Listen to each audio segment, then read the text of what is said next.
and is eventually representing you in Congress, will be representing one of the fastest growing districts in the country.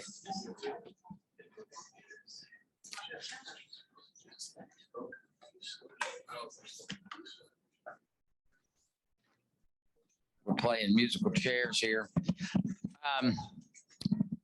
Just to give you a little background, I was invited to do this. I'm glad to do it. Yeah, I think this will be one of a number of opportunities you have to hear from these candidates, and of course later some that were not able to attend today.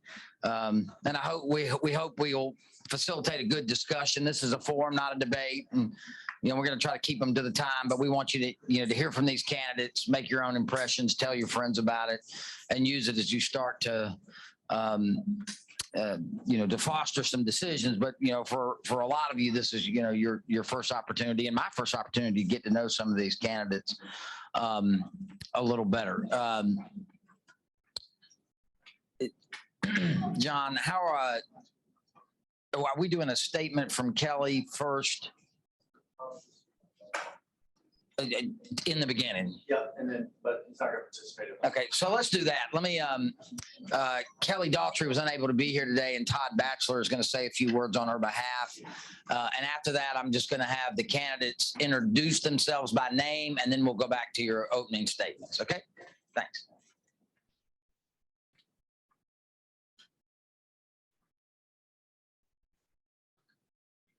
Thank you, Dallas. Thank you, Mr. Chairman. Thank you, Jonathan. Thank you to all the delegates and folks here in Harnett County. I'm honored to be here on behalf of Kelly Daughtry in her congressional race for the new 13th Congressional District, comprised of Northern Harnett, all of Johnston, Western Wayne, and Southern Wake County. I appreciate every single thing that y'all do. I've been a precinct chair. I've run twice myself. I'm the former finance director, member relations director of the North Carolina Republican Party. And I can honestly say, even though I live in Wake County, for the last 12 years after that, I've raised more money for more candidates in Harnett County, conservative Republicans, anybody in North Carolina. And I love it here. I love it here. This is home.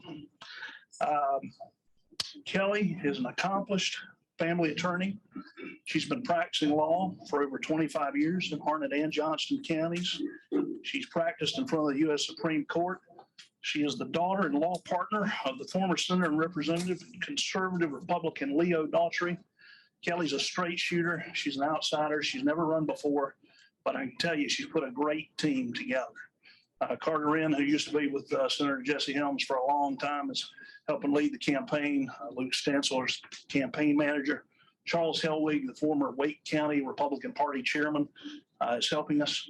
Kelly is a strong conservative. She believes you should be able to keep more of your own money, and the government needs to spend less of your money. And when they do it, they need to do it responsibly.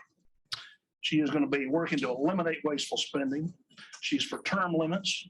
She's strong for agriculture in North Carolina, having won a multi-million-dollar lawsuit on behalf of farmers in North Carolina. She is for a strong and secure border. She's pro-life. She stands strong for the Constitution, proudly for the Second Amendment, and strong for election integrity. She stands with all 100 United States senators in their support of Ukraine and against the evil Russian invasion. She has the endorsement of former Congressman George Holding, the endorsement of former Lieutenant Governor, a longtime Republican, Jim Gardner, and she is a bedrock conservative. I'm helping her. My granddad was one of Leo's best friends, and my granddad was a Reagan delegate, 76 and 80. So I'm really honored to be in this, helping Kelly with this race. She believes in the grassroots. We asked for your vote on May 17th and then the early voting before that. She's made a substantial personal investment in this campaign in addition to our fundraising and grassroots operation. And I can tell you this, anytime you need us or our team, you call me. I don't care. I don't care if it's 2 a.m. I'll pick up the phone. We'll do whatever you need. You go right ahead. I appreciate your time. I appreciate your support.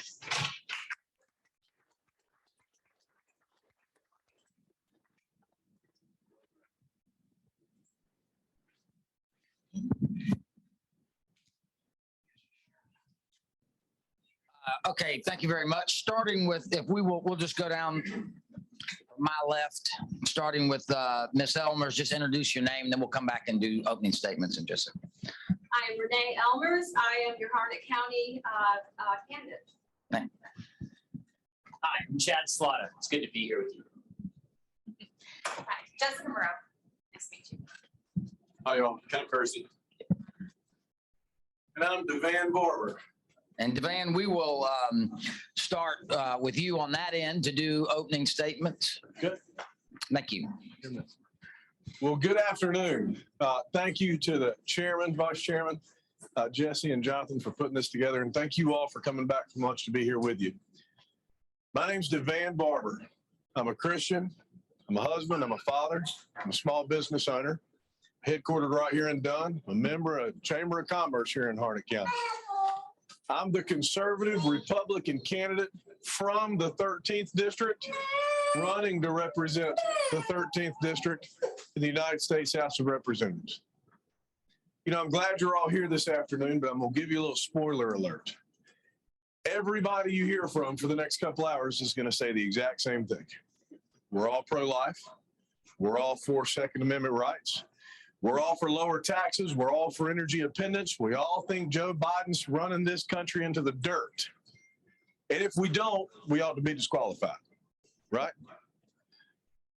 I'm asking for your support because I'm from here and I'm running for here. You need a congressman that does more than just regurgitate the national talking points. You need a congressman that knows that in Dunn, a clown isn't something you just see at a circus. You need a congressman that knows that coats isn't something you put on when you get cold. And you need a congressman that knows that denim days isn't the sale at Hudson Belt the night after Thanksgiving. As Devan Barber, I'm going to be that congressman for you because I understand that the most important part of home is looking after home. And that's why I'm running for Congress, because I'm a member of this community and I have an investment in this community. And it's this community that I'm looking to protect, not just for the next 2 years, but for the next 20. I'm Devan Barber, your candidate for United States House of Representatives. I appreciate you being here and I'd appreciate your vote.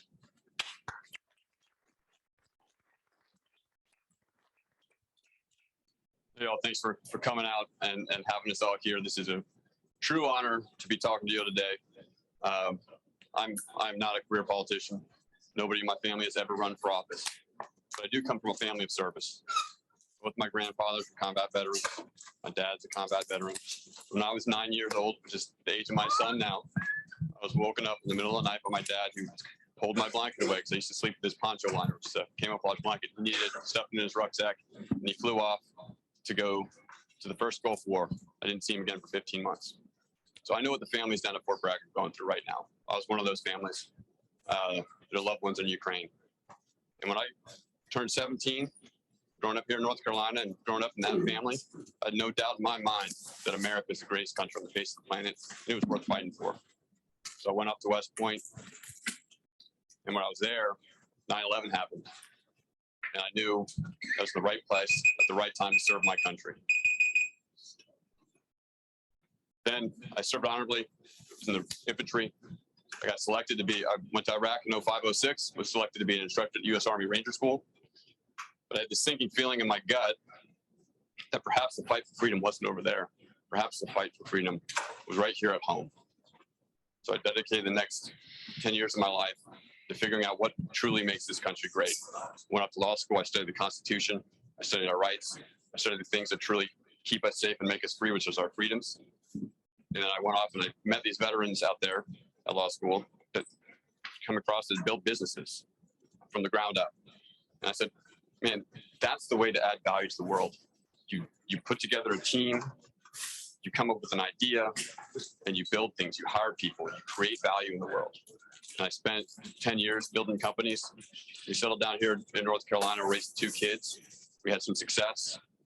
And this past year, about a year ago, I had a feeling in my heart that I want to get back to service. And so me and my wife, Caroline, who's here today, we prayed about it, and we decided we're going to run for office. But then also something else happened. The Afghanistan withdrawal happens, and it put a shot in my arm. It made me realize, just like on 9/11, I was in the right fight to serve our country at the right time. Because even though that was a disastrous withdrawal and it was totally Joe Biden's fault, nobody was pointing fingers at the true culprits. The true culprits of why we were in Afghanistan for 20 years across multiple administrations was Congress. And why did nobody blame Congress? It's because we gave up on Congress a long time ago. What we need to do is we need to send competent people to Congress that have done hard things in the real world. People are going to fight for our freedoms, secure our border, protect our families and our rights and our way of life, and get Joe Biden and Nancy Pelosi out of power so we can start making America great again. I appreciate it.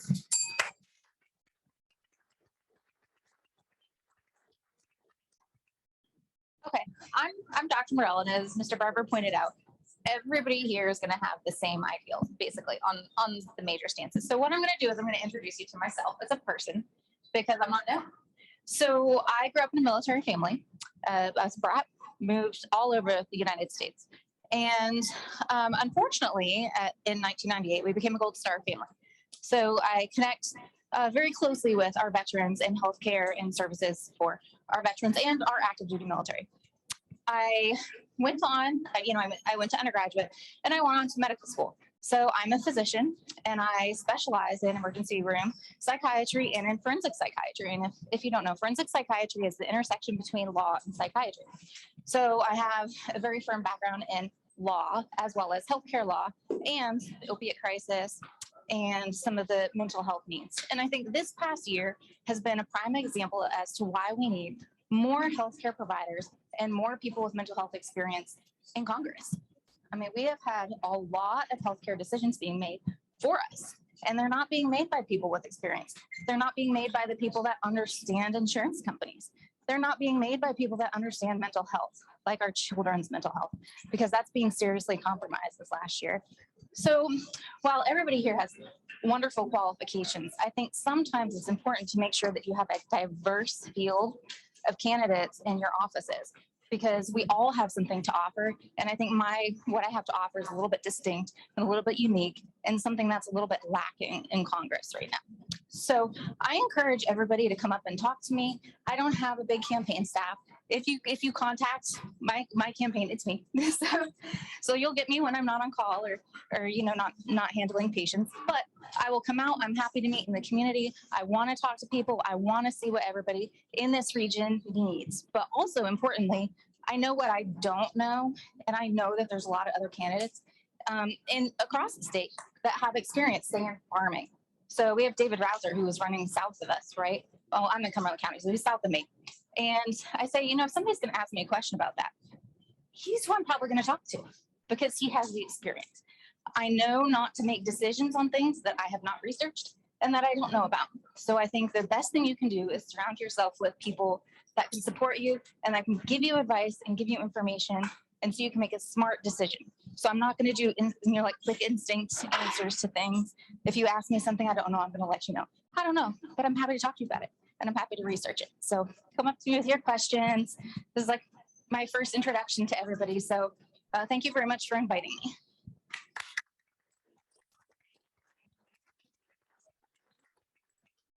Well, good afternoon, everyone. Again, my name is Chad Slaughter, and it really is a pleasure to be here. Dallas, thank you, and the team in Harnett County for hosting us today. I'm joined by my lovely wife, Leah. She's here with me, and we are the proud parents of 3 incredible teenagers. And actually, I want to tell you a story about one of our kids to answer the question, why I'm running for Congress. Earlier this year, our daughter texted us a picture of what she had written in her notebook. She was very upset, sent us a message, and what she had written in her 9th grade handwriting was simply this: Dad, 1 out of 20 people in my 3rd period class stood up for the Pledge of Allegiance. And then she wrote, I was the only one. Now, I'm running for Congress to stand with my daughter and to stand for my children's future and for your future and the future of our country in what I really believe is a battle for the soul of our country. Now, I spent the first 20 years of my career as a pastor, the last 7 as the senior pastor of a church that we planted in Wake County, where I live today.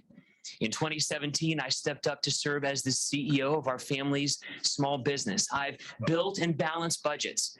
I've solved supply chain problems, and I've created jobs right here in America.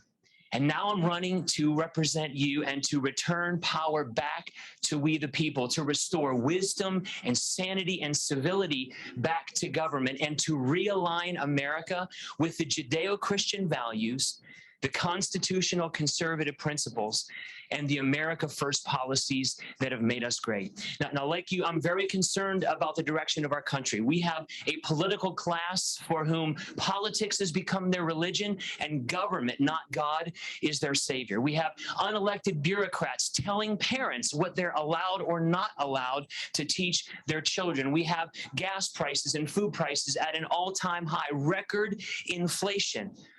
I think the only thing dropping in price right now is fentanyl, and that's because it's pouring across our open southern border in record amounts, killing 100,000 Americans every year. And we'll continue down that road if we don't stand for the sanctity of life, stop big government socialism, secure our streets, our borders, and our elections, support parents' rights in education, and safeguard our speech.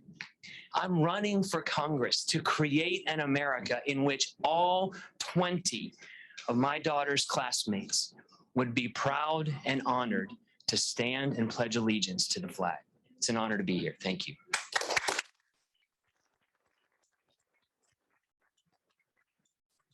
Good afternoon, Harnett County. I am Renee Elmers. I am standing up before you today because you deserve a government that works for you and not against you. We know we have all experienced it. I ran for Congress back in 2010. And I ran then because Barack Obama was president, and he was putting forward a health care plan that was going to devastate our lives and infiltrate every one of our families. I'm back running again because of what Joe Biden is doing in Washington now. When we're looking at gas prices, when we're looking at the attack on the American dream, we have to stop it. I can't stand back on the sidelines and watch. For the last 2 years, because of COVID, I've been out there working on the front lines. I was down in Fayetteville at the VA nursing home taking care of veterans. And you know, when I was there, I found cracks, and I asked about those cracks. There were days that there were veterans who couldn't take a shower because there was no hot water. Things like that were happening every day. And when I would go and ask, they didn't know who I was. They didn't know that I had served in Congress before. I was just a nurse who was putting on PPE for 12 hours. And when I would ask, why is this? They would say, welcome to the VA. Well, you know what? I need to go back to Washington and fight for all of you, fight for our veterans, fight to bring down gas prices. When I was there before, Keystone Pipeline was my baby. I worked on that. I fought for that because Barack Obama shut it down. Donald Trump opened it up again. Gas prices fell. We had job growth. We had the economy that we needed. And now Joe Biden is back there. And on day one, he sat down in the Oval Office and closed down Keystone Pipeline. And here we are again.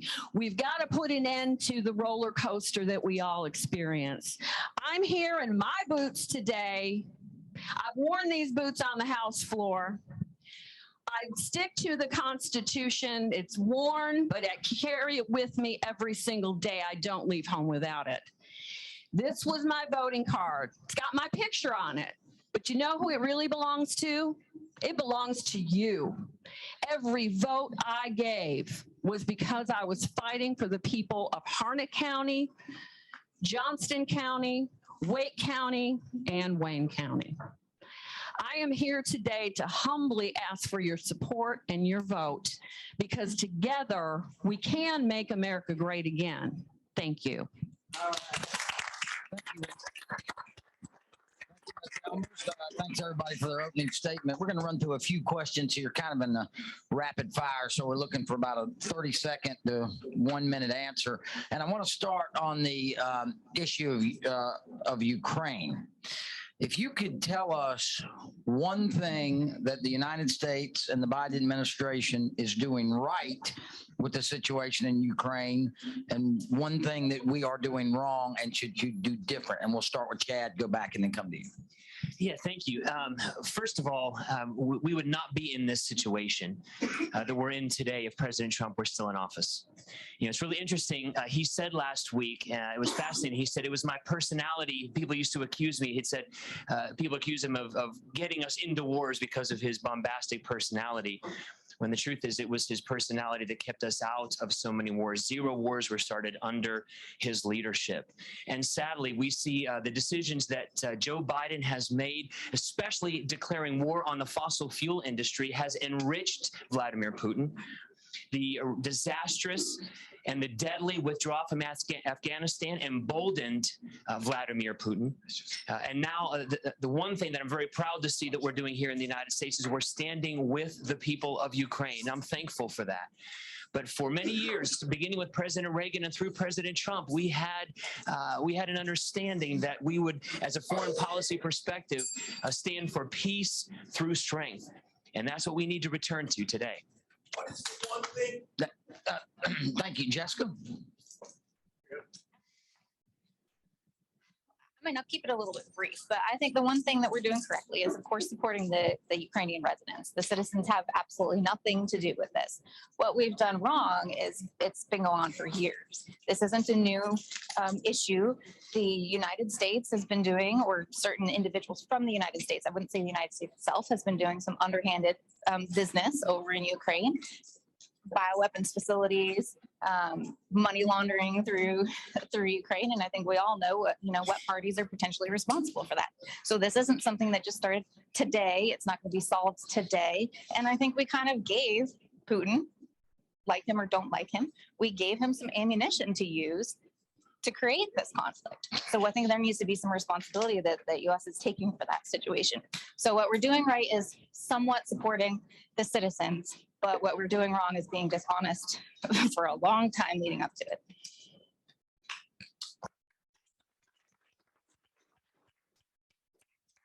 I would say the one thing we've done well that I'd point out is under the Trump administration, we started sending Javelin missiles to the Ukrainians and training them. And those arms are what's keeping Russia at bay right now. And Joe Biden slowed that down, of course, slowed down the arms shipments, pulled those troops out of the way so that Putin would get the idea that we weren't going to resist at all and come in. And then, I think everybody else covered it. Under Trump, we were pushing our allies to not rely on Russian oil, to bolster their defense. Under Biden, we stopped that. That's why we're in this situation today. And we can't stop thinking about this Afghan withdrawal. And if we didn't show that much weakness, Putin wouldn't have thought that we were weak and would have attacked. There you go. Thank you. Really, he's not doing anything right. He's not doing anything right. He didn't do anything right before Russia crossed their sovereign border. He hasn't done anything right since they crossed the border, whether it's not sending the arms and defensive measures that they need, or whether it's sending Kamala Harris to Poland and Romania. He ain't done nothing right. What has he done wrong? Everything. Give him the jets. Give Ukraine the jets and they can institute their own no-fly zone. Give them the jets, give them what they need, and let them fight this war, because Russia's not going to be any threat when Ukraine decimates their military. And when we support Ukraine and give them what they need to decimate Russia's military, China's watching. Thank you. Yes. So on this issue, number one, Putin is a dictator thug. He is evil. We know that. He invaded the Ukraine because he saw Joe Biden's weakness in the White House. We know that. Now, there has been a lot of pressure on Joe Biden from both Republicans and Democrats because of his inaction, because of his weakness. I will say that, pretty much 99% of what he's done wrong has done wrong, But the one thing that I can say he did end up doing, and this was purely because of pressure from Republicans and Americans across the country, was he did put an embargo on oil from Russia. Now, we're probably buying oil from other countries that hate us. So that doesn't change where we are from a geopolitical standpoint. It still does not lift our energy dependence, but that I will say was a good move. Thank you. Question. It's a show of hands question. Do any of our candidates believe that U.S. Air Force based troops ought to be enforcing a no-fly zone in Ukraine? The United States? Yeah, the United States. Our military. Does anybody think that our military ought to be involved in a no-fly zone in Ukraine? All right, so we have some agreement there. Okay, thank you. Now, another show of hands, or not a show of hands. The first vote, if you are ultimately elected in this race, would be for what I think all of us would hope is a Republican U.S. House Speaker. Anybody here planning to not vote for the current House Minority Leader, Kevin McCarthy? Well, we got some agreement here. Okay, now I'm going to start with this question to Devan and work our way back. A question about our situation on the border and immigration. All of these candidates are certainly for doing something about the uncontrolled border on the South, as we've all seen. At the same time, as you drive through Johnston and Harnett counties, you still see tobacco fields. You still see people in need of labor. And closing the border does not necessarily fix the immigration system. So my question is, besides securing the border, if we could do that, what needs to happen next to make sense out of America's convoluted immigration system? Devan, we'll start with you. So that's a fantastic question. Another minute one? That's a minute. Give him 90 seconds on this. Give him 90 seconds on this. It won't be too hard here. Step one is secure the border. Step one is finish building the wall from one into the other. And then when you build the wall, you have to enforce the wall. What is a border? A border is a line that protects a sovereign community from an outside influence that they're not interested in having. Whether it be the Ukrainian border and Putin coming in, whether it be the southern border and folks coming in, or whether it be in your congressional border and folks coming in. Sorry, I told you I'd say that. At any rate, borders have to be enforced and borders have to be secured. After you secure the border, you have to ensure that the illegal immigrants that are committing the crime, once you deport them, they don't come back. That reverts back to step one in securing the border. I'm glad you brought up agriculture. The H2A program is a great program, and it's serving our community well. Folks don't realize through the H2A program, we have my brother-in-law is a produce farmer here in Dunn, tart strawberries. When strawberries come back, he'll appreciate I plugged him. He has H2A workers that have come back for 26 years running. And that's an important part of our economy, and that's an important part of our community. What we do have to take a look at is Congressman Rouser and Senator Tillis have both sponsored legislation to freeze the H2A wage increase. There's a 6% automatic wage increase on H2A labor every year. Next year, the minimum wage for H2A labor is $14.16. Combine that with fertilizer and diesel, and you're going to wonder why your sweet potato costs so much next Thanksgiving. Yeah, I'm Ken Kersey. I think it's clear that we need zero illegal immigration in this country. Absolutely, that should be the goal. And step one is we have to secure our border. We have to close it down. And that doesn't just mean build the wall. We do need to build the wall, but we also need the resources down there to patrol the wall. As an infantryman, as a combat veteran, I've secured a perimeter before. If you're not watching your perimeter, people are walking into it. You have to have people providing overwatch. And we need to use people. We need to use technology. But that's more than that. We also need to stop signaling to the world that people can come here and get a handout.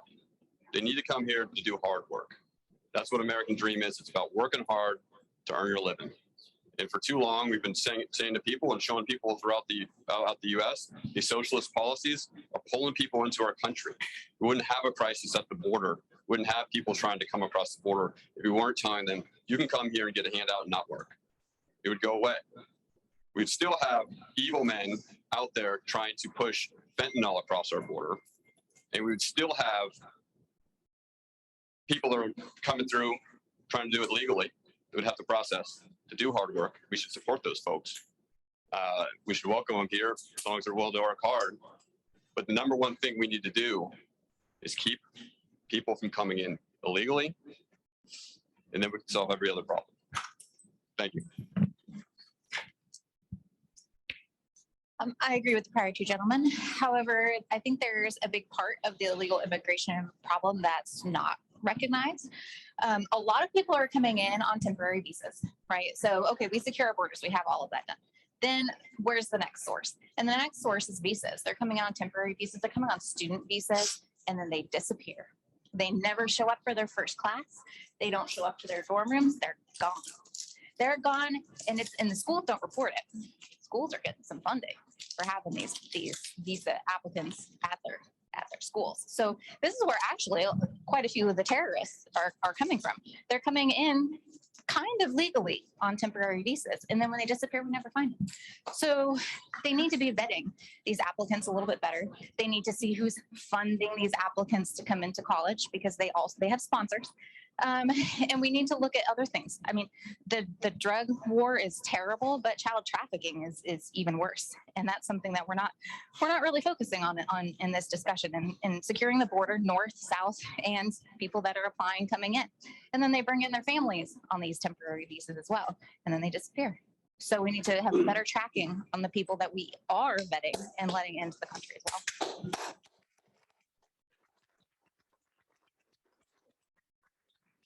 We absolutely need a merit-based immigration system. We need to finish the wall, and we need to say no to blanket amnesty. Now, for so many years as a pastor, I walked through with a number of families who immigrated to the United States legally. I remember a good friend of mine from Brazil who brought his family. They walked through the legal process to become citizens of this nation. And when they were naturalized, it was one of the most proud and special days that we got to celebrate with our dear friends. And that's the American dream. That's what we're hoping for here in the United States of America. You know, if you play back the video in your mind from 2020, every Democrat-run city where the churches were closed and there was rioting in the streets, you saw three things. You saw a failure to keep faith with the American people and keep people safe. You saw a failure to stand with law enforcement. And you saw a refusal to enforce the laws that are already on the books. And we can see those same three things happening at our southern border, and they need to change. We need to protect the American people. We need to stand with our law enforcement officers who are guarding our border. And we need to enforce the laws that are already on the books.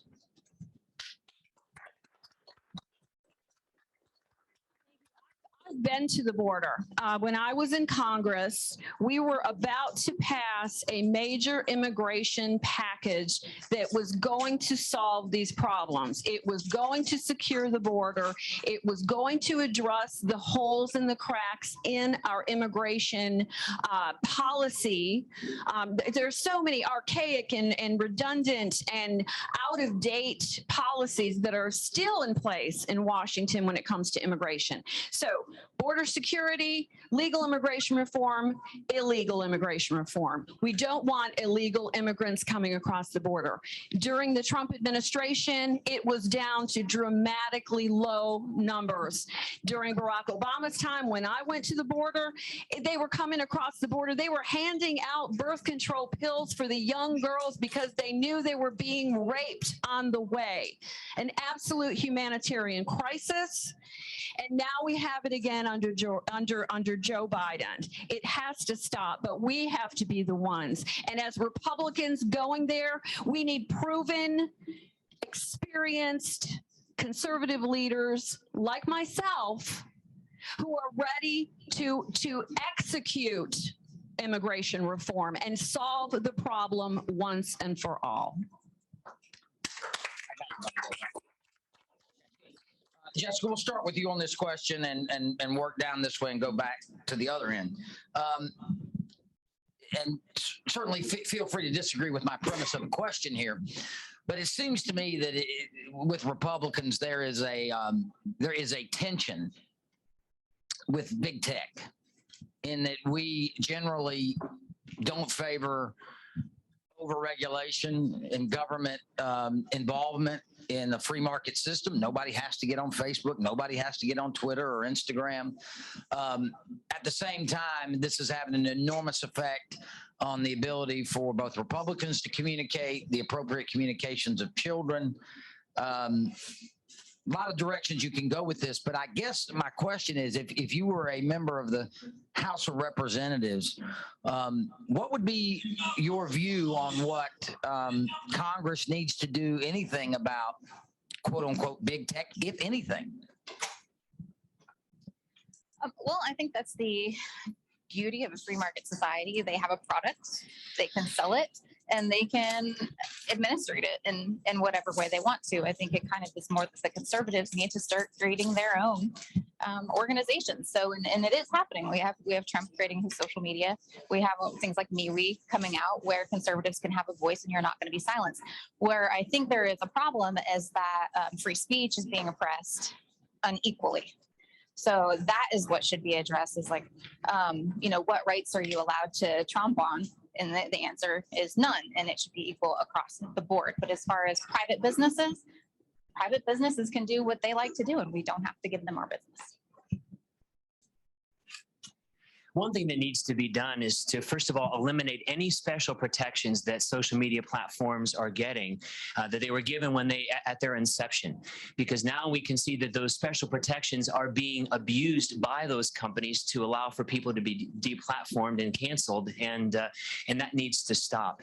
It very much concerns me to see how what seems to be, and this is just my perspective, it feels like the big tech companies today have almost an internal morality that because they create algorithms and they create design around what's allowed to be shown, that they can almost impose what seems to be, again, an internal corporate morality on the rest of us. The opinions and the viewpoints that they want to put forth, they can control those things. And that is a huge concern because, again, our First Amendment rights and the basis of who we are as a nation, if we can't be honest about what we think, if we can't honestly debate issues in the open marketplace, we stand to go down the road that other nations have who have fallen to tyrannical government. And so I will keep a very watchful eye and, again, begin by removing any special protections they were given at their inception.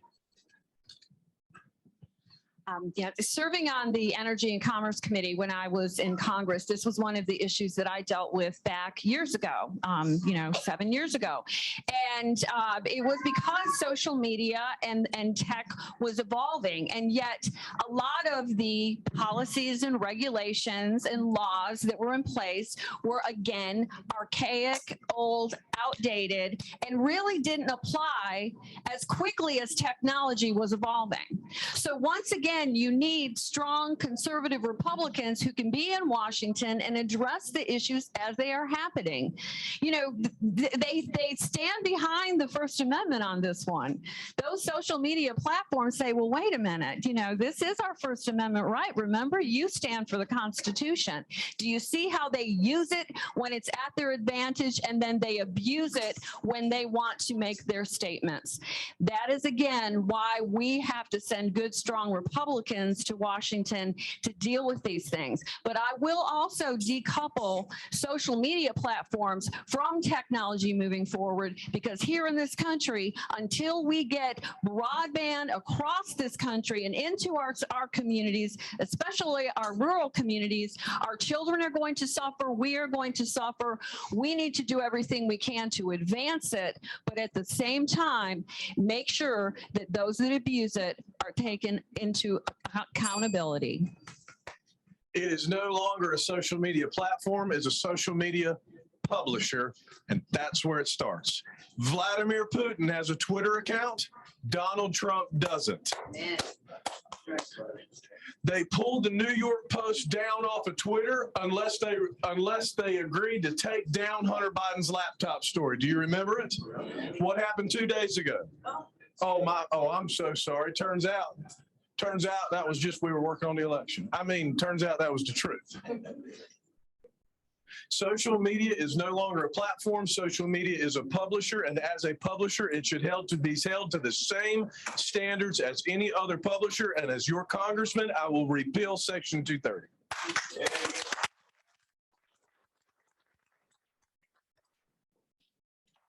As a father, I got 2 young kids, and I got a 7-year-old and a 9-year-old. And I was lucky. I grew up in a world before there was all this stuff going on in social media, these big tech companies. And I miss those days, to be honest. It was a lot simpler back then.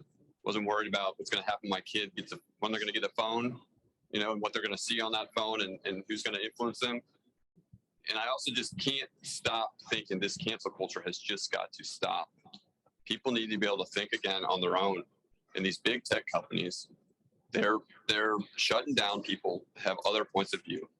And we wouldn't be where we are. We wouldn't be so divided as a country if we didn't have them pulling us apart. And so a lot of times people say, we shouldn't regulate. The reason we shouldn't regulate is because regulations favor the incumbents. Facebook is out there asking to be regulated. And there's a reason. They have 2,300 lawyers ready to go navigate those regulations. They want to stop that next great company from being built. So we've got to be very careful about how we think about our technology companies here. I'm all about our free speech. We should protect it. We should cherish it as a country. But when Russia puts $100 million into Facebook to buy ads for both Black Lives Matter and Blue Lives Matter, there's something wrong going on. It's being used by our adversaries against us. Used to be our technology companies, used to be our companies had our back during World War II. You remember that. These days, I'm not so sure. Thank you. And go this way. We're going to ask you. Oh, no, I was just saying, these are great questions. Oh, well, blind squirrel in a nut, we're going to go about 2 or 3 more questions and then closing statements. We want to be appreciative of everybody's time today, and thank you for being here. Chad, we'll start with you. President Trump remains one of the most popular figures in the Republican Party. He has endorsed one of the candidates that chose not to attend this forum today. On the other hand, Mr. Trump continues to focus much of his anger on the previous election, and he continues to be a divisive figure in the country. What is the proper role of the former president in the modern day Republican Party and in this race in particular? Well, I begin and just say that when I have a chance to sit down with President Trump, I'll have 2 bones to pick with him. Number one, he endorsed someone other than me in this race. And the other is that he didn't fire Anthony Fauci when he had a chance. So I look forward to talking to him about that. But listen, President Trump, if you look at the way our country was and the condition we were in at the end of his presidency relative to the beginning of his presidency, you could see that we were at historic low unemployment rates. Our economy was booming. Gas prices were low. Food prices were low. He was the most pro-life president we've ever seen. And so, again, under President Trump, America was doing very well. And I would welcome his support and influence in the party for sure. As a pastor, we always teach that, right? We judge people by the fruit of their labor, by the fruit of their work, and what comes out of their lives. And by any measure, when you look at Joe Biden's presidency, the last 14 months has been an abject disaster. And so I think all of us would welcome the fact that the president who made America great again and got us on track would welcome him to return and get us back on track. Yeah.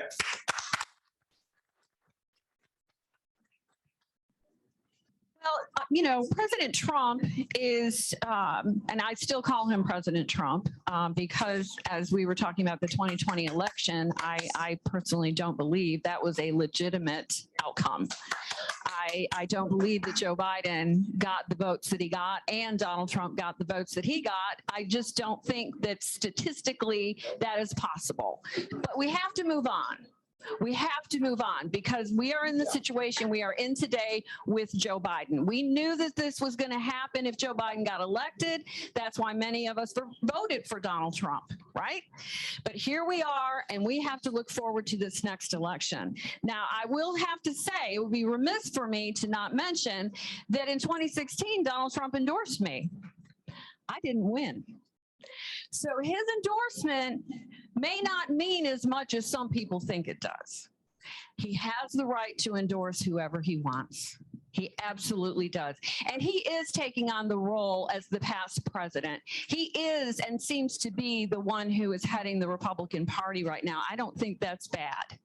I think we need someone to be the head of our party.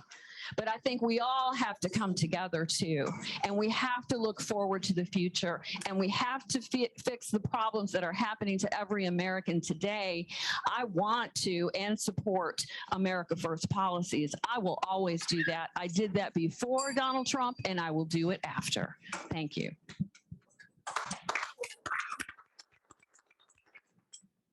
So I appreciate the attention that the president's brought to this race.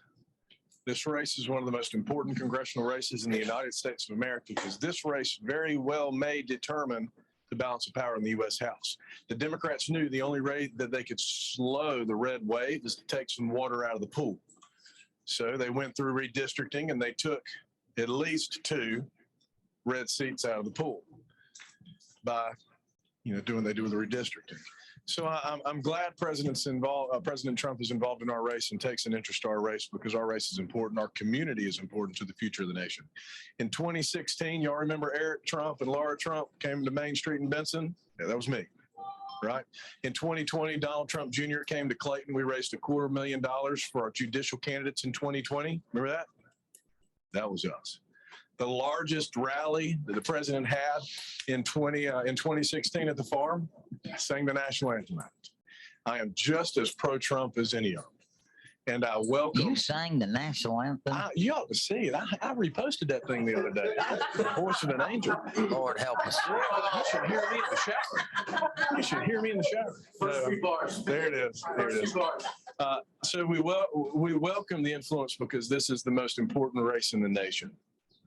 However, I live right down 27 in Benson. It's where I was born and raised. It's where I'll be, right? I ain't going to Washington if you need me. 27 Highway 50 elevation, right down the road, okay?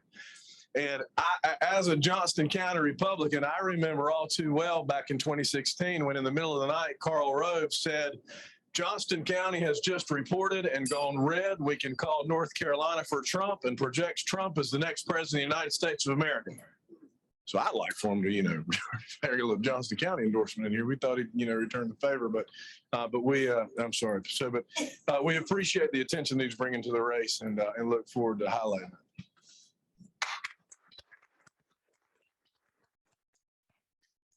Again, it's Kent Kersey. I think we need to remember that this race, I can't wait till 2024. I know all of you can't either, but this race right here is extremely important.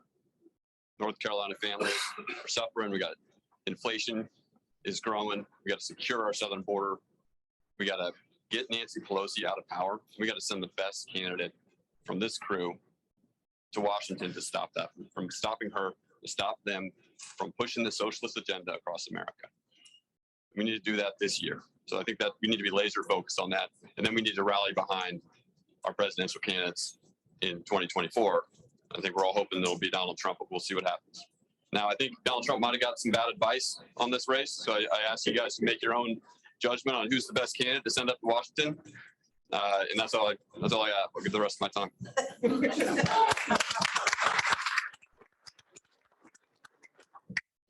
I think a lot of people judge Donald Trump harshly, right? It's a terrible job.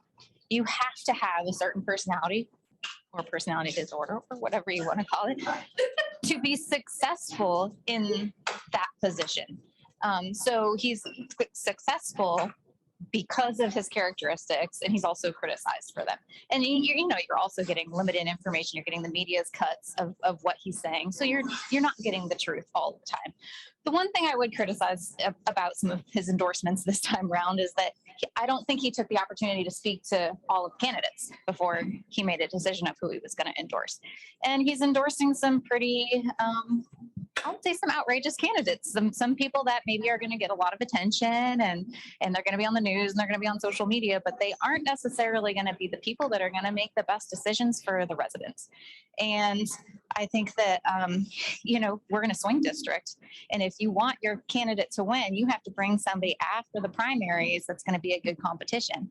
And bring in somebody who's a little bombastic against the other side is not necessarily going to end up in the result that you want, because it's going to polarize. So those would be my criticisms so far of this election. Thank you. That's everybody. So this new district that contains, I had a nice tour of it on the way down here today.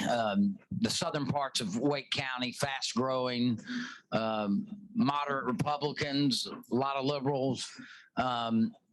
The parts of Harnett County, all of Johnston and all of Wayne, it seems to me is somewhat of a microcosm of a lot of what we see in America and particularly North Carolina. Very fast growing suburbs, some parts of downtown core, farming and rural communities. So two-part question, and we'll go 90 seconds on this and then we'll move to closing statements. How can you, as a member of Congress, bridge the urban-rural divide to effectively represent this community? And what about you makes you particularly talented and able to represent a district as such you are running in? And we'll start with Devan and come down this way, that way. That's a phenomenal question. And with a quite simple answer, we'll represent both urban and rural because that's what we're going to Washington to do. My dad went to Broughton High School, met my mom right down the street at St. Mary's in Raleigh, grew up there his whole life, followed her down to Johnston County. Good idea, right? Fell in love, married her, and that's where we start. I went to NC State, finished at NC State, and then moved back home to Johnston County to start our family. This district isn't such a divide. This district is us. The people in this district grow up in Irwin, grow up in Dunn, grow up in Lillington, and go to Raleigh to go to Crabtree, and then go to Raleigh to celebrate birthdays and anniversaries. This district's, the variation in this district is what makes this district as special as it is. So we'll look to emphasize whether it be Raleigh, Fuquay, Apex, and use those in the same way that we're going to fight for Benson and Brogdon and Bowie's Creek every day in Washington.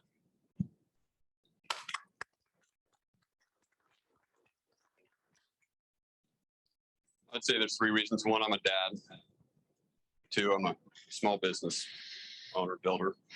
And three, I'm a combat veteran. And as a dad, I have kids. My kids will be in school in the district. And I will know exactly what North Carolina families are going through in our district. As a small business owner, I've employed folks from throughout the district, from Johnston County, Wake County. I don't know if I got Harnett on there, but I'll check. Got to check the rolls. It's pretty far out there. But, I've employed folks from around the area. And then as a combat veteran, we have communities here. We have Seymour Johnson Air Force Base. We're on the doorstep of Fort Bragg down there. So I'll know that community really well as well, and I'll be spending time with them. So I think those three things make me qualified to represent this district very well, and I'll be proud to do it if you elect me to Congress. Appreciate it.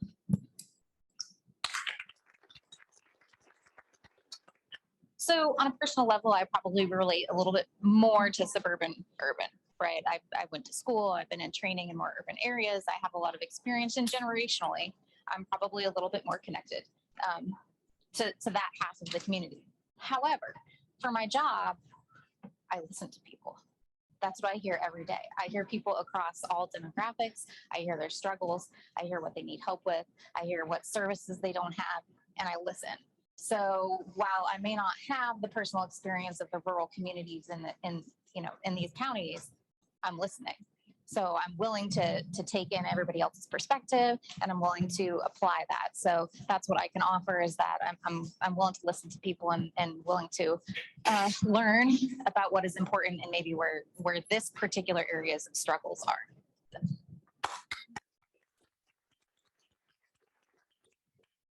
Psalm 90 verse 12 says, teach me, O Lord, to number my days, that I may have a heart of wisdom.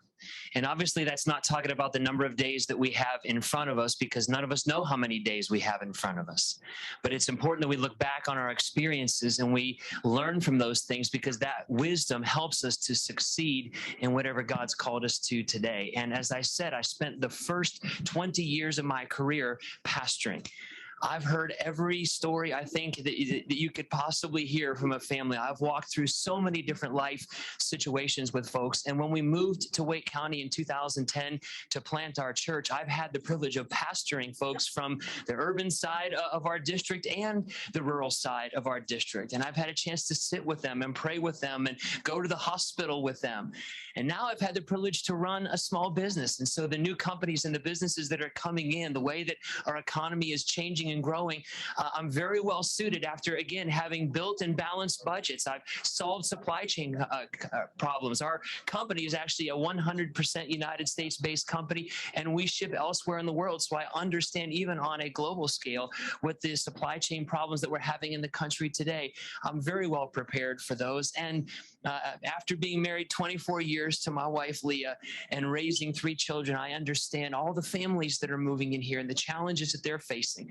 As a matter of fact, I've spent since last September addressing the Wake County School Board on a number of occasions, fighting for medical freedom, fighting to get pornographic books taken out of our schools, and fighting against some very racially charged material.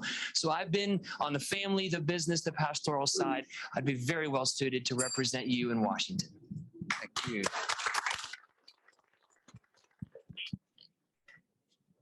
I think this district, the way that it's drawn, and the fact that it is the even district, it is the swing district, says a lot about who needs to be the one to go up against the candidate in November.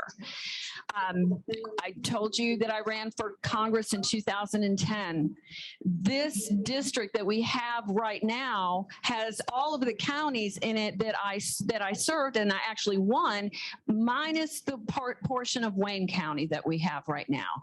But here's the thing. I reach back from my experience as a nurse. I am taught to listen. I am taught to hear what is being said and what is not being said.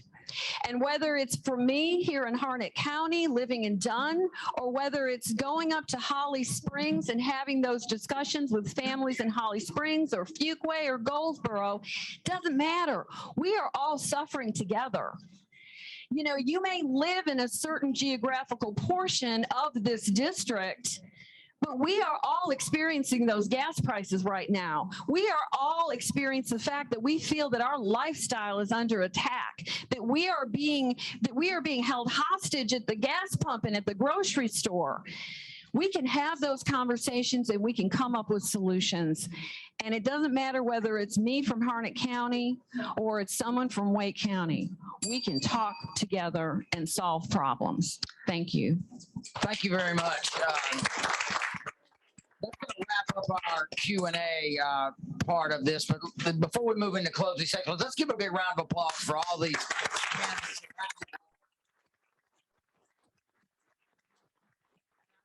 I speak for the people out here and the people watching online and the people who will read about this later, to say that the 13th is going to be well represented, and we appreciate your commitment to public service. We're going to go 1 minute for the closing statements, and since chivalry is still alive here in Harnett County, I'm going to start with the women. I'm going to go to Jessica, and then Renee, and then work back and end with the van.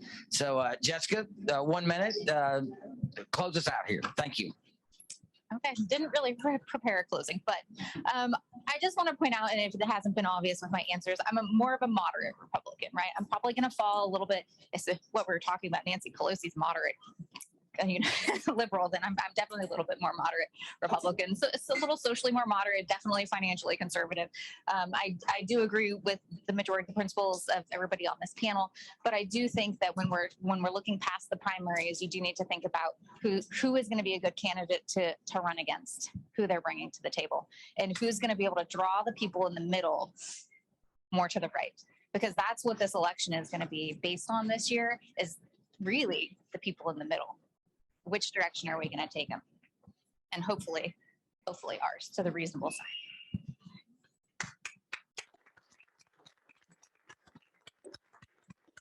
Brought another prop with me today. Is Jim Bergen still here? Jim, do you remember you gave this to me back after winning the 2010 election, where we beat a 14-year Democrat incumbent, Bob Etheridge, to go to Washington? Jim gave me this, and it is soil from Harnett County, probably from your own yard, Jim. And it says, "The rich soil of Harnett County." You gave me this, and you gave me a note, and I have kept that ever since. When I was in DC, I had this sitting on my shelf. Why? Because I was never, ever going to forget who sent me to Washington, the job I needed to do, and that this is what I need to protect every single day. I will do it again. We can beat the Democrat. I've done it. With all of your help, we can beat the Democrat in November. We can stand up for freedom, and we can make Nancy Pelosi put down that gavel.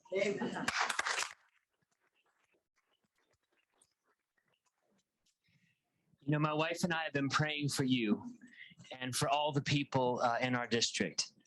And we've spent 90 minutes today talking about why we need prayer, the challenges that are facing our state and our nation, and why we need new leadership in Washington. And not just leaders who will vote the right way or who will check a box, but leaders from the core of who they are will make the wise decisions necessary to realign our country with the Judeo-Christian values, the constitutional conservative principles, and the America First policies that have made us great. You know, when we push back from social media and turn off cable news, when we set down our phones and really take stock of God's blessing in our lives, can we just remember that we live in the United States of America? We are a great and noble nation, the greatest in all the earth.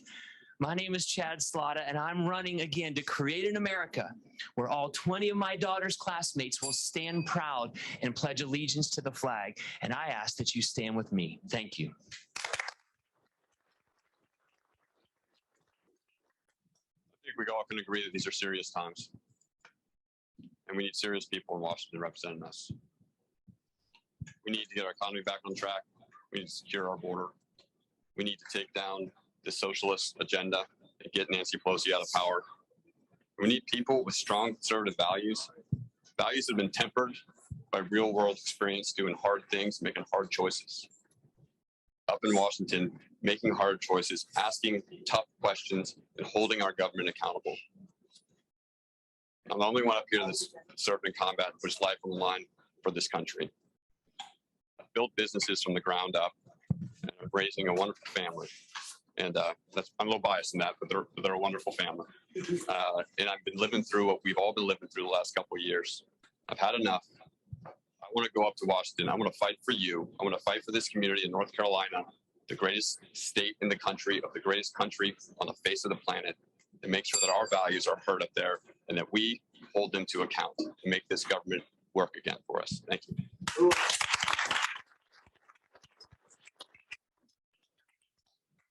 My name's DeVan Barber, and I humbly ask for your vote to represent you in Washington, D.C. as your next congressman.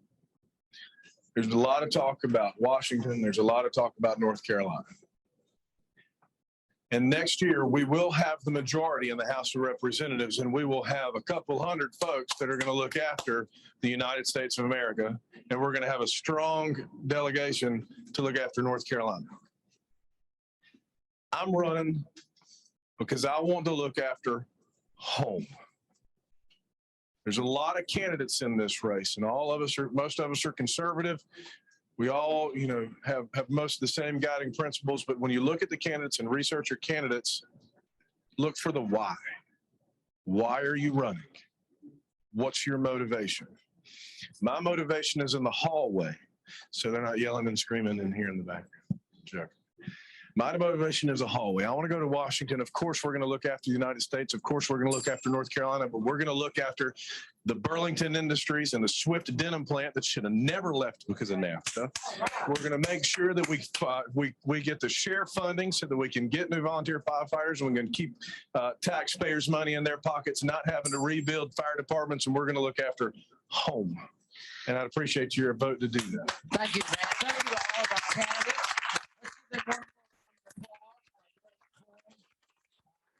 Please be safe in your travels and good luck. And I'll turn it back over to you, Chairman.